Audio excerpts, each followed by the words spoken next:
ఎవరో ఫేస్బుక్లో పెట్టిన పోస్టులకు పాకిస్తాన్లో తనకు మరణశిక్ష విధించాలని చూస్తున్నారు అంటూ మెటా సీఈఓ జుకర్బర్గ్ సంచలన వ్యాఖ్యలు చేశారు. ఇటీవల జో రోగన్ పాడ్కాస్ట్లో పాల్గొన్న ఆయన ఈ వ్యాఖ్యలు చేశారు. ఈ సందర్భంగా పాకిస్తాన్లో ఫేస్బుక్ పైన నమోదైన దావా గురించి వెల్లడించారు.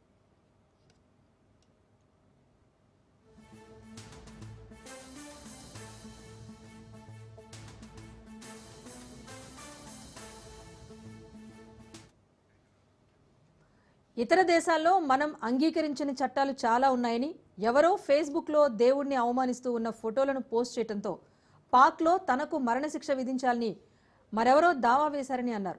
తనకు ఆ దేశానికి వెళ్లాలని లేదన్న జుకర్బర్గ్ అందుకే ఆందోళన చెందాల్సిన అవసరం లేదన్నారు. వివిధ దేశాల్లో పాటించే సాంస్కృతిక విలువలపై నిబంధనలు ఉన్నాయన్నారు. దీంతో యాప్లోని చాలా కంటెంట్ను తొలగించాల్సి వస్తోందని, ఆయా దేశాల ప్రభుత్వాలు కూడా మమ్మల్ని జైల్లో వేసేంత శక్తివంతంగా ఆ రూల్స్ ఉంటాయన్నారు. విదేశాల్లో అమెరికన్ టెక్ కంపెనీలను రక్షించడంలో అమెరికా ప్రభుత్వం సాయం అందించాలని జుకర్బర్గ్ కోరారు.